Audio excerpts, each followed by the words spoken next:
Ele é o nosso Senhor, é o nosso Salvador. E nós meditamos sobre a Páscoa. E a Páscoa, ela existe antes da fundação do mundo. Antes de existir a primeira Páscoa, antes da fundação do mundo, a Páscoa já estava estabelecida por Deus. Porque antes de haver luz, já havia cruz. Já havia determinado Deus a cruz, a salvação por Jesus, a reconciliação do homem com Deus. E hoje nós estamos aqui para celebrar esse tempo. Na verdade, a Páscoa ela não é somente uma festa que nós comemoramos anualmente. Ela é um estilo de vida. Ela faz parte da nossa caminhada cristã, do nosso dia a dia. Porque ela nos revela o sacrifício que foi feito por nós e o que nós conquistamos em Cristo para sermos filhos amados de Deus, chamados e escolhidos por Ele. E celebrar a Páscoa faz parte da nossa missão, faz parte da nossa caminhada. Amém? Você crê nessa verdade? A Páscoa é a redenção. E nós comemoramos a nossa redenção todos os dias da nossa vida. Nós somos salvos, curados, purificados, libertos pelo sangue de Jesus. Isso é uma verdade incontestável. Todos os dias da nossa vida, nós vivemos essa verdade. É a celebração do resgate que foi pago. O seu resgate foi pago. De indigente, nós nos tornamos filhos, príncipes. Isso não é uma realidade maravilhosa, meu irmão? Nós éramos indigentes, condenados, sem esperança, escravos. E Deus, Ele nos fez família. Ele nos fez sacerdócio real, uma nação santa. E esta mudança é uma mudança total, e ela é irreversível na nossa vida, uma vez que nós cremos no Cordeiro de Deus que tira o pecado do mundo. E hoje nós celebramos o Cordeiro Pascual. Nós estamos aqui para celebrá-lo. E celebrar a pessoa de Jesus. A pessoa de Jesus, o seu propósito de nos transformar de escravos em filhos, em príncipes. E como diz em Apocalipse 11:15, o reino deste mundo já está se tornando do nosso Deus e do seu Cristo, e Ele reinará pelos séculos dos séculos, porque Ele está nos transformando e nos tirando dessa condição e nos incluindo em seu reino, no reino eterno dEle. Essa é a nossa Páscoa, Jesus é a nossa Páscoa. Ele é o Cordeiro de Deus. E 1 Coríntios 5:7 diz, porque Cristo, nosso Cordeiro Pascal, foi sacrificado por nós, por mim e por você. E quando a gente volta um pouquinho na história, a gente vê a primeira Páscoa. Só para relembrar, a primeira Páscoa celebra a saída do povo do Egito. Vamos refletir em cima disso. O povo foi escravo no Egito durante 400 anos. E, ao longo desse tempo, o povo foi perdendo a sua identidade, porque eles eram somente escravos. Eles viviam sob a tirania de um faraó, de um ditador. E eles deixavam legados de escravidão, geração após geração, com uma mentalidade de desesperança. Imaginem um quadro. 400 anos como escravos, vivendo nessa situação de exploração e de desesperança. Tem um autor que chama Chris Vallotton. No livro dele, Os Caminhos Sobrenaturais da Realeza, ele diz o seguinte, gostaria que você prestasse atenção. Ele fala assim, um escravo nasce na insignificância. E, enquanto cresce, ele aprende com a vida que não tem nenhum valor. Ele pode se tornar um rei, mas ainda se sente insignificante em seu reino interior. Você já se perguntou por que Moisés teve que ser criado como príncipe na casa do faraó? Você já fez essa pergunta? Por quê? Moisés, na verdade, ele nasceu para liderar a libertação dos israelitas da escravidão. Isso é Chris Voloto falando. Moisés teve que ser criado na casa de Faraó, para que pudesse aprender a ser príncipe e não ter a mentalidade de um escravo. Um líder que é escravo internamente não pode libertar aqueles que estão na escravidão exterior. Os 40 primeiros anos de vida de Moisés foram tão importantes quanto os 40 anos que ele passou no deserto. Ele foi criado como filho do rei, era e se sentia importante. Isso dava a ele confiança e uma identidade real. Isso é o trecho do livro do Chris Voloto. Então, ele falando sobre o sentimento de escravidão, sobre uma mentalidade de escravidão. Então, em resumo do que ele diz, um escravo não pode libertar outro escravo. Concordam comigo? Para você libertar um escravo, você precisa ser livre. Você precisa ter a mentalidade livre. E nós sabemos que aquele povo que foi tirado do Egito, ele continuou, mesmo sendo livre, ele continuou escravo. Mesmo sendo cuidado, protegido, provido pelo Pai Celestial, eles continuavam sendo escravos. Eles viveram todos os milagres, todo o sobrenatural de Deus. Mas a mentalidade deles de escravos não saiu deles. Eles eram livres, mas aquela primeira geração morreu no deserto como escravos. Em nenhum momento eles se sentiram libertos, amados, livres. E, infelizmente, isso acontece no nosso meio. Muitas vezes nós somos salvos, já fomos libertos, mas continuamos vivendo como escravos. Mas não tem que ser assim. Não precisa ser assim. Porque o nosso Cordeiro Pascal, ele nos libertou desse império das trevas e nos transportou para o reino do Filho do seu amor. E 2 Coríntios 2, 5, 17 diz: e se alguém está em Cristo, é nova criatura. As coisas antigas já passaram, eis que se fizeram novas.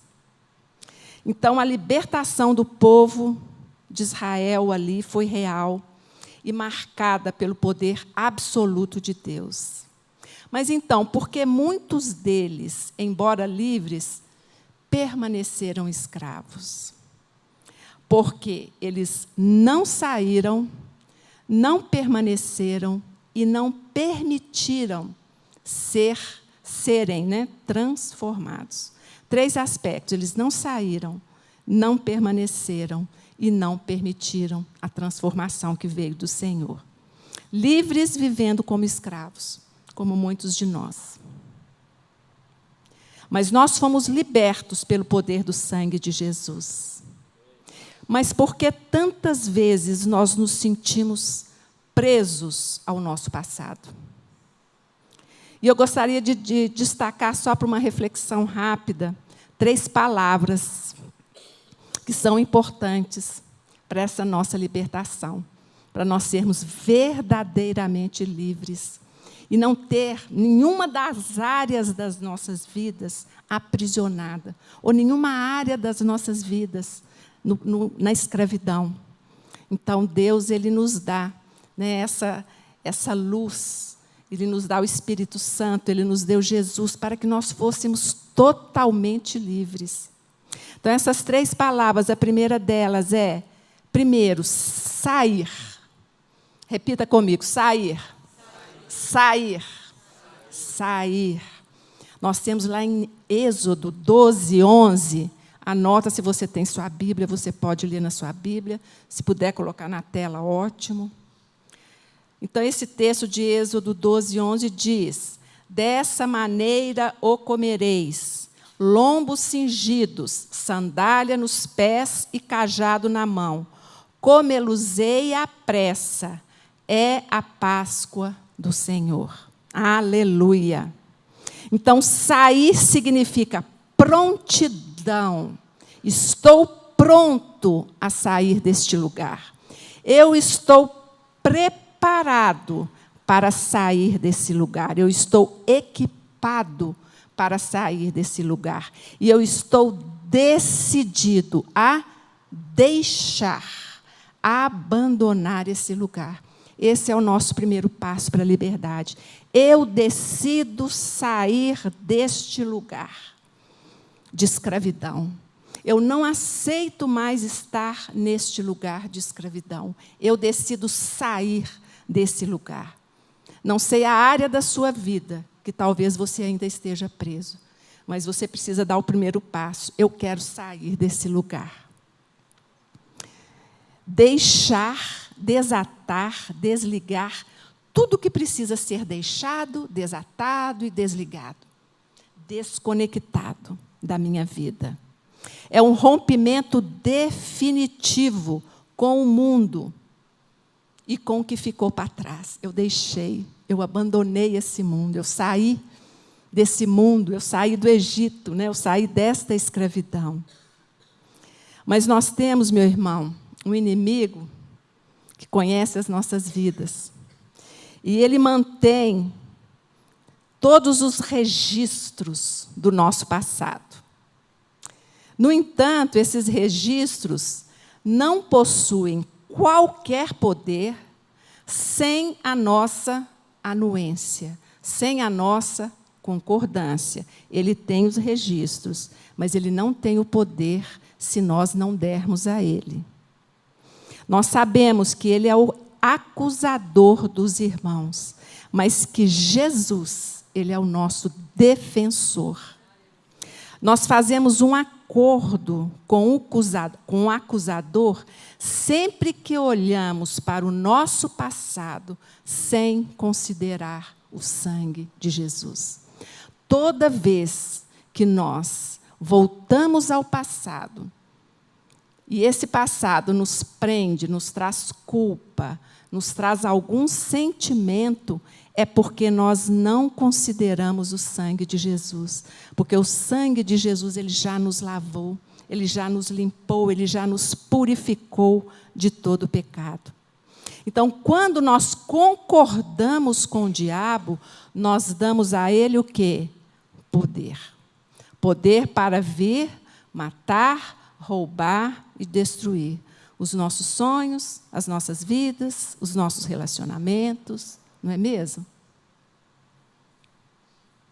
Mas, por outro lado, quando nós cremos em Deus e no sacrifício de Jesus, o nosso Cordeiro Pascual, nós cremos que o nosso passado não existe mais. Todo o nosso pecado já foi perdoado na cruz do Calvário. O Cordeiro de Deus o comprou e ele pagou com uma moeda muito cara, que foi o seu sangue. E ele removeu para sempre os meus pecados, os seus pecados, do registro do céu. Não há mais condenação sobre você. Aleluia. Não há mais, em Cristo não há mais condenação sobre você. Nós somos livres para andarmos não como escravos, mas como filhos amados de Deus. Aleluia por isso. E esse sangue expiatório de Jesus cobre todo o nosso pecado. E nunca mais ele será descoberto. Nunca mais. O pecado, o nosso pecado redimido pela cruz do Calvário, ele é totalmente coberto por Jesus. Aleluia por isso. Isso é graças ao nosso Cordeiro Pascal, que tira o pecado do mundo, que tirou o meu pecado e o seu pecado. Esse é o poder do sangue da ressurreição, da morte de Jesus, da ressurreição de Jesus. Essa é a nossa Páscoa. Nós sabemos que nós somos livres, livres de condenação. Nada mais pode nos condenar se nós estamos em Cristo, porque nós saímos, nós decidimos sair de um lugar de escravidão e entrar em um lugar de liberdade, dada pelo sangue do Cordeiro sacrificado por nós. Então, essa é a nossa Páscoa. Então, o nosso primeiro passo é sair. Eu decido sair. Eu quero sair. Eu estou desconectado do meu passado. O mundo já não me prende mais, o meu passado já não me prende mais. Eu já fui redimido pelo sangue de Jesus. E essa é a fé que nós professamos. E por isso nós caminhamos, por isso nós vencemos, porque a nossa fé é que vence por nós. Então nós decidimos sair de um lugar e ir para outro lugar. Amém? A segunda palavra que eu quero refletir com vocês é posicionar.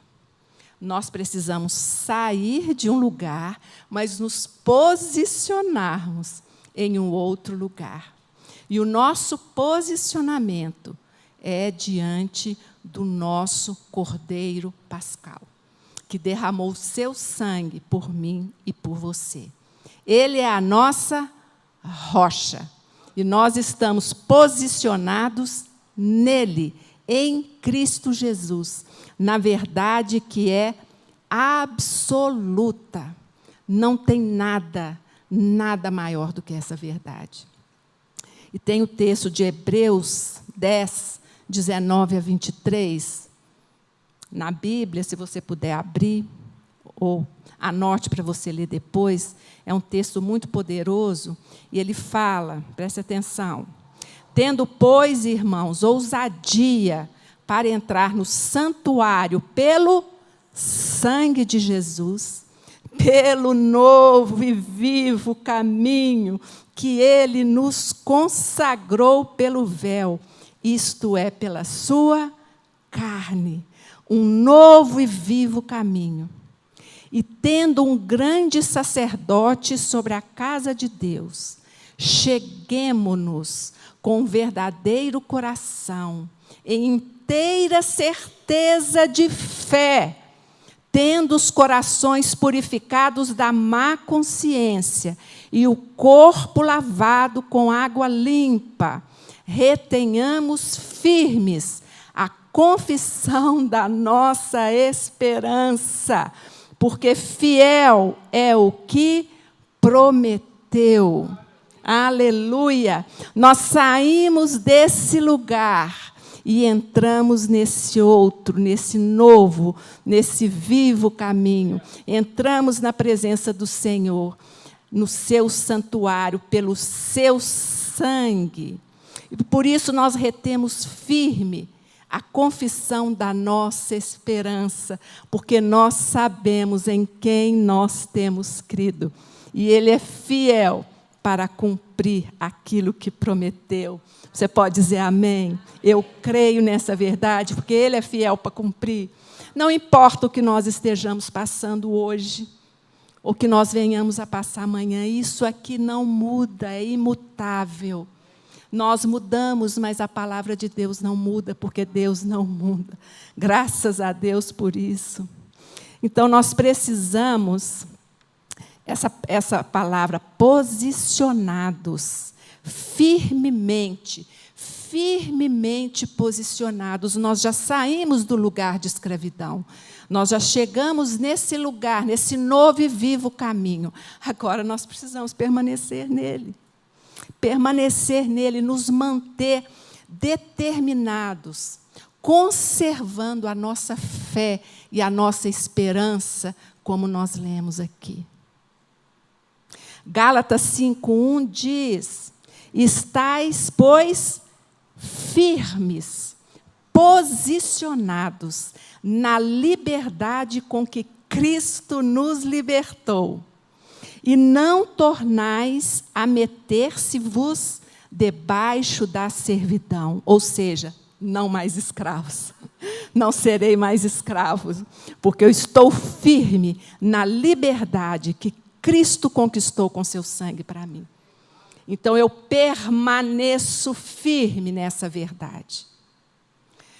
Efésios 6:11 diz: revesti-vos de toda a armadura de Deus, para que possais estar firmes, posicionados firmemente contra as astutas ciladas do diabo, em vigilância constante, porque ele é o pai da mentira.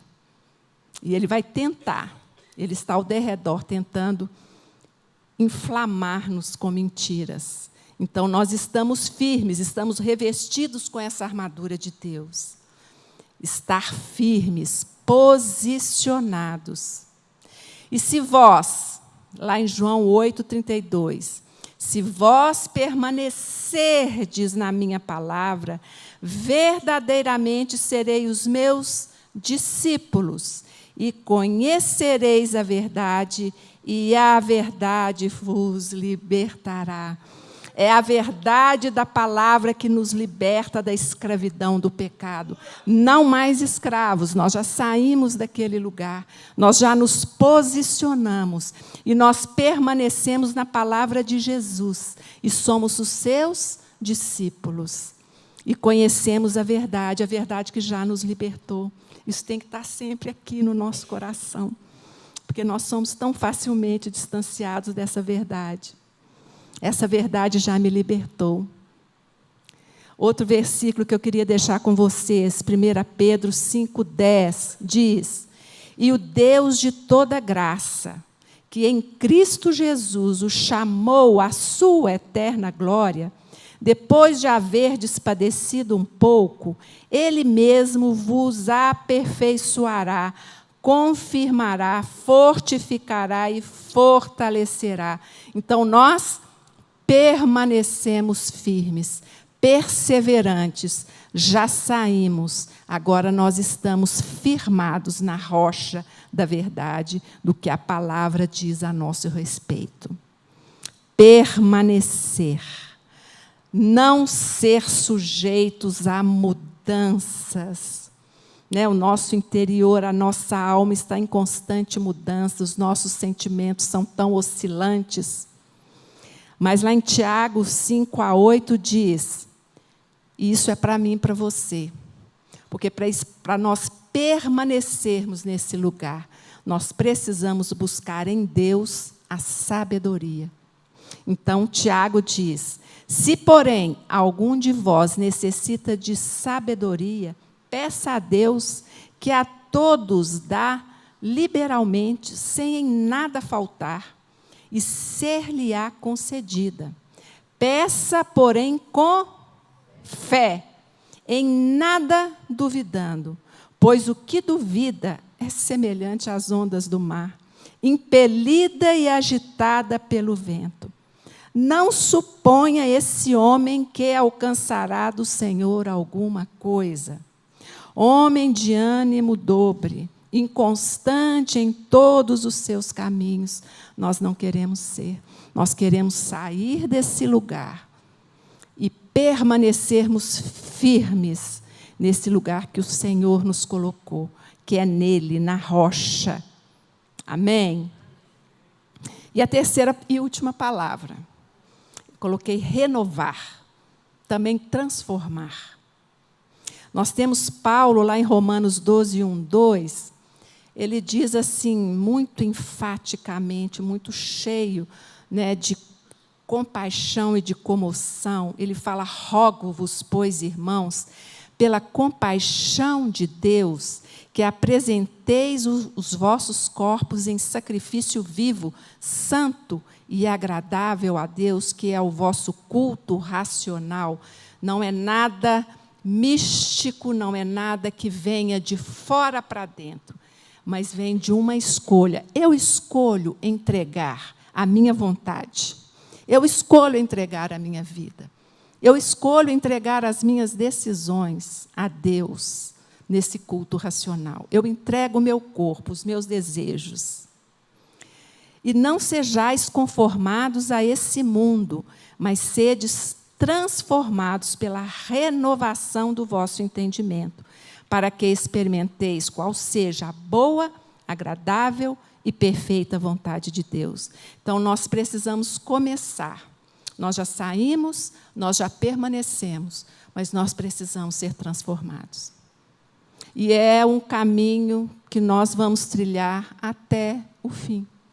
Essa renovação, essa transformação da nossa mente é um processo, mas é um processo vivo e atuante do Espírito Santo de Deus em nós, nos transformando, para nos levar àquele lugar que Deus quer, que é a sua boa, perfeita e agradável vontade. Qual que era essa boa, perfeita e agradável vontade para aquele povo escravizado que saiu, né, do Egito?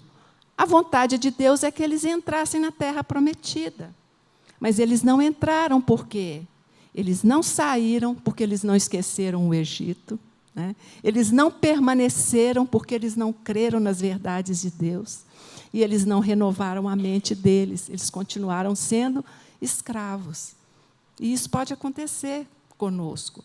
Por isso, nós precisamos tanto dessa palavra, tanto dessa orientação e tanto de vivermos a Páscoa do Senhor como um processo de caminhada cristã, né? E essa mudança na mente, ela só acontece pela palavra de Deus. Através da palavra, nós renovamos a nossa mente.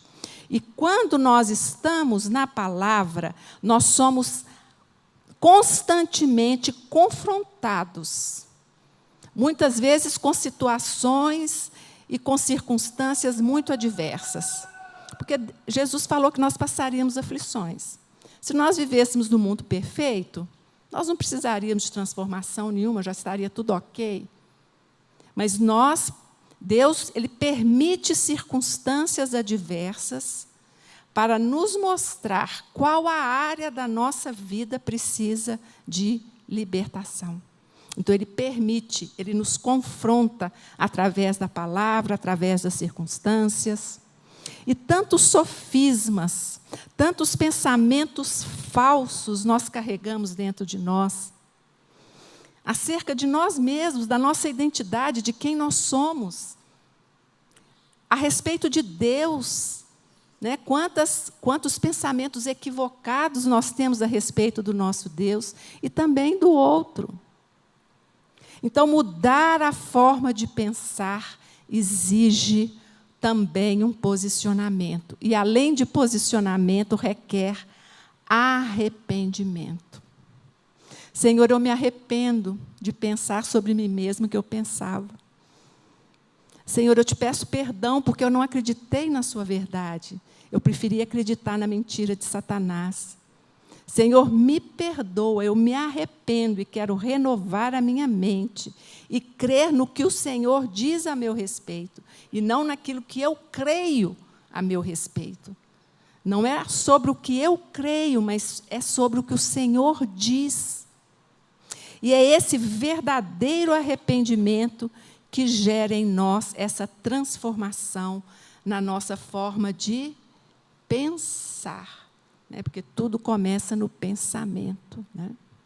Então, a nossa identidade precisa estar firmada em quem nós somos, em Cristo Jesus, o nosso Cordeiro Pascual, aquele que verteu o seu sangue por mim e por você.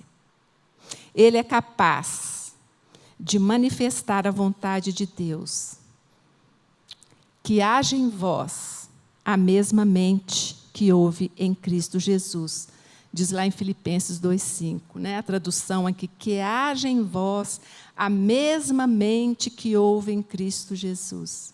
Então, quando nós estamos nesse caminho, como nós temos visto esse ano, nós temos a mente de Cristo.